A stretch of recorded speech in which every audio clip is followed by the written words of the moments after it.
Magandang balita para sa ating mga kababayang Boholenyo dahil available na sa inyong lalawigan ang benteng bigas na parte ng P20 Rice Program ng Administrasyon ng Marcos. Alamin ang detalye sa report ni Lloyd Demependan. Nakinabang ang libo-libong residente mula sa iba't ibang sektor sa BN Unido Bohol mula sa paglulunsad ng 20 pesos rice program ng Department of Agriculture bilang pagtupad sa pangakong abot kayang bigas ni Pangulong Ferdinand Marcos Jr.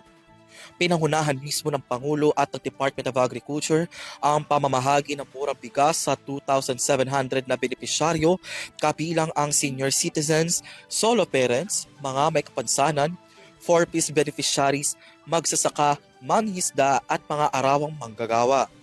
Bukod sa murang bigas, nagbigay rin si Agriculture Secretary Francisco Chu Laurel Jr.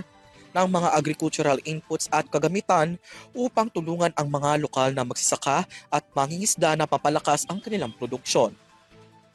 Ang 20 pesos rice program ay katuparan ng pangako ni Pangulong Marcos Jr. na magbigay ng bigas sa halagang 20 pesos kada kilo na nagdudulot ng ginhawa sa mga pamilyang hirap sa araw-araw na gastusin. Gayunpaman, inulan pa rin ng kritisismo ang programa mula sa ilang netizens na nagsabing napabayaan umano ang mga lokal na magsasaka, hindi patas na distribusyon at mas nararamdaman pa raw ng mga importer kaysa nung tunay na food producers ang benepisyo. Matatandaan na ipiniliwanag ni Secretary Chu Laurel Jr. noong Hunyo 26 na wala dapat ikabahala ang mga magsasaka dahil magdadagdag ng pondo ang gobyerno para sa subsidy kung saan mananatiling mataas ang presyo ng pagbili ng palay mula sa magsasaka upang hindi maapektuhan ang kita at maprotektahan ang kabuhayan ng mga lokal na magsasaka.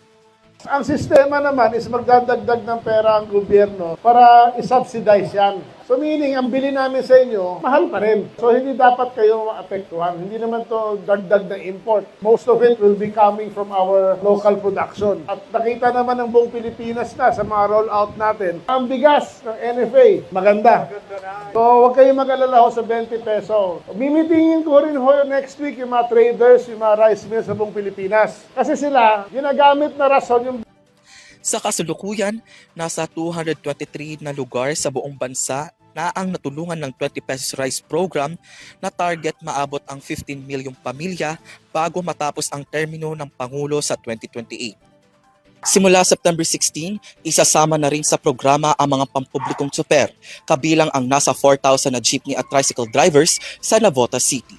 Para sa EuroTV News, Lloyd Demependan, sumasaludo sa bawat Pilipino.